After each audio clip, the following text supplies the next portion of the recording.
What is up, guys? This is Gale from Blackwing Gaming coming at you today with another deck profile.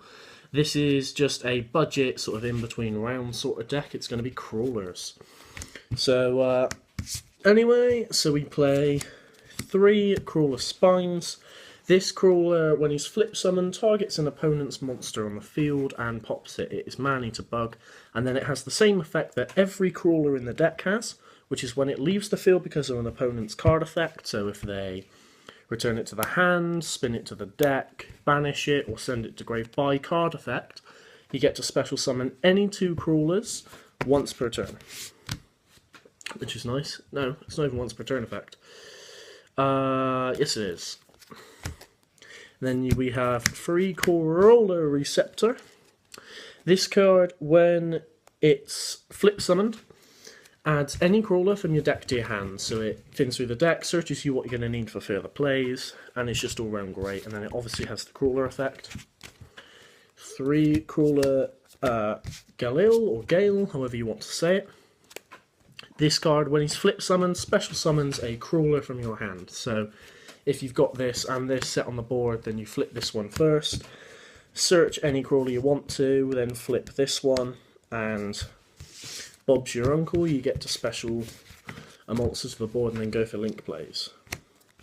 3 Crawler Dendrite. This crawler, when he's flipped, is a Foolish Burial. He can send any monster from your deck to the graveyard. It doesn't have to be a crawler. And he obviously shares the crawler effect, and we combo him with the 2 Ravener. And when he's flipped, you can special summon 2 crawler monsters from your crawler monsters from your graveyard. Obviously, you can flip Dendrite and then send one to grave and flip Ravener and go for further plays from there. Obviously, good for link summoning, as this is a link-based deck. 2 of the bad crawler, because it's an extra name. When this guy is flipped, you can target an opponent's spell or trap card and pop it. So, obviously, if it's flipped during your opponent's turn against a pendulum player or whatever, you pop their time pendulum, graph, star pendulum, whatever you can with it. Honestly, we really only play it because it's a name. Then we play 2 World Legacy World Armor. This card, it works so-so in the deck. Honestly, if you're playing this actually in a tournament and want to play it competitively, cut these for Ghost Ogres. But when a card is flip summoned, so any crawler is flip summoned, you can special summon it from your hand and search a World Legacy card from your deck to your hand. And if for some reason you normal summon it, you can target one face-up monster that's coming from the extra deck of your opponent and this, and bounce it back to the hand, so it becomes a less impressive Magispector Kiri. Then we play 1 Maxi for our hand traps. Maxi is phenomenal in this deck because you can search it, and that's just always good. Then we play, because we are playing a link-based deck and the new ban list is in effect, we are playing 1 Blackwing Gofu. Plus, it's always nice to have Blackwings in the deck. Obviously, they are my favourite deck. Then we play 3 World Legacy and Shadows. We can search this card, obviously, with our World Armor. And its effect is all crawler-type monsters gain 300 attack and defense. And I can special summon 1 crawler-type monster from my hand in face-up or face-down defense position. If a crawler is destroyed by battle and sent to the graveyard, I can send that opponent's monster to the graveyard. See, I knew it was either a special one from the graveyard or send one. Sorry guys, I had to double check there. And just to make sure that we have that, because we do need to see it, we play 2 Terraforming. I don't want to play 3. 2 plus the World Armors is plenty enough to make sure we see this card. Then, because we are playing a slower base deck, we play the 2 Pot of Desires, just so that we can search through our deck quickly and get to what we need. Then we play 2 Scapegoat. I like this card at 2, plus we can either use it as a defensive card during our opponent's turn to make sure we don't get OTK'd, and we can also just end phase it and then make 2 Link monsters, which is actually really powerful. I love Scapegoat. Then I play 1 Verdant Sanctuary. When a insect-type monster is destroyed and sent to the graveyard, I can add from my deck to my hand one insect monster with the same level as the one was destroyed. Obviously they're all level 2, so you can search any crawler you need, or this is how we search Max C. Then I play one Foolish Burial.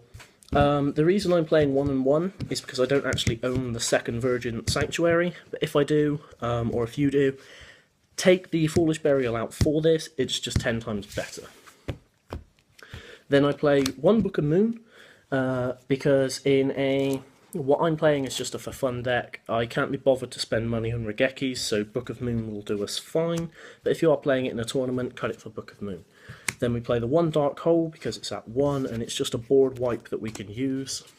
I have the same reasoning with Torrential Tribute. This card, flipped at the right time, can be utterly devastating to your opponent.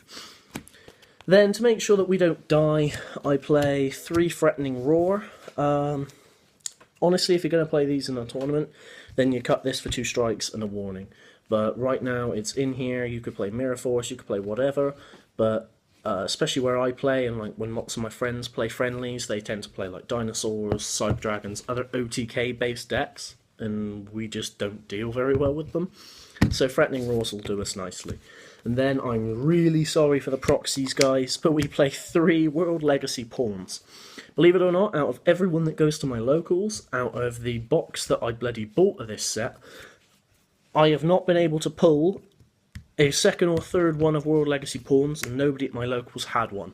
So I'm probably going to order them, but I might just hope that somebody pulls them this weekend.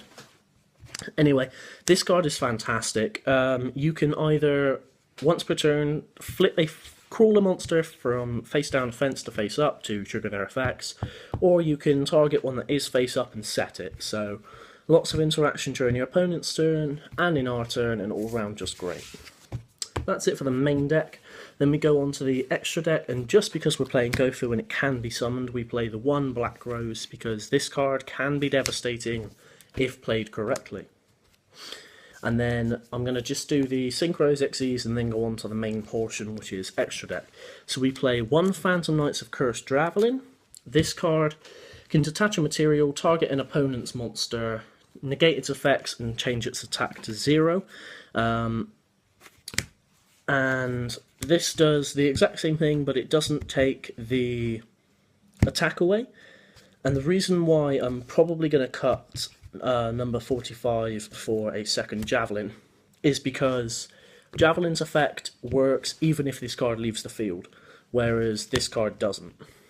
I know it's nice to have the attack boost, but meh.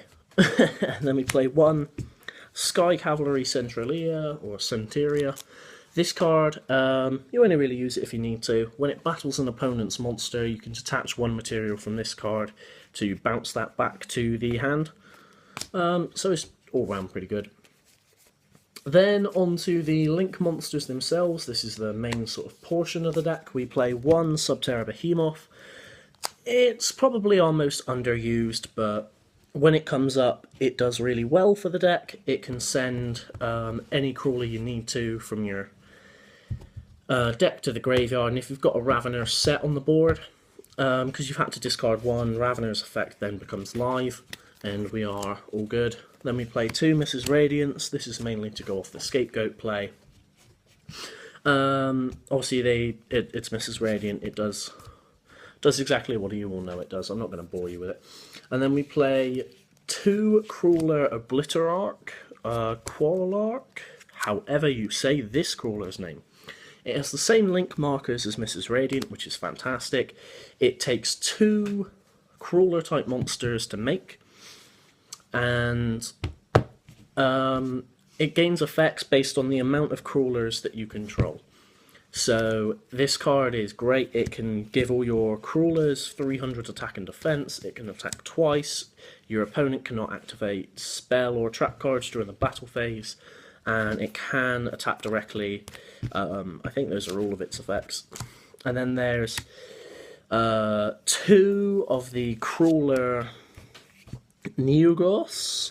Yugioh is how I'm saying it. This one is either the Protector or the Double Attacker. Sorry guys, I'm just going to have to reread quickly. Yeah, okay, so this crawler Basically acts like this deck's version of Proxy Dragon. So if it summons, then the cards it points to cannot be destroyed by battle, which means your opponent can only remove them by card effect, which will obviously trigger their effects and plus you. So they have to get over this first, and all crawler monsters gain 300 attack and defense. So with Obliterarch on field, or Krawler, or whatever one. So if you got this here and then you summon this under it, it's now on 2-5, this is now on 2-6, and your crawlers have to be removed by card effect, which is always good. And then this is the card that lets us go for certain OTKs, Crawler Synthesis, or Synapsis. This card basically gives all crawler monsters 300 attack and defense, and it's, it can make up to 2 attacks during each turn on opponent's monsters.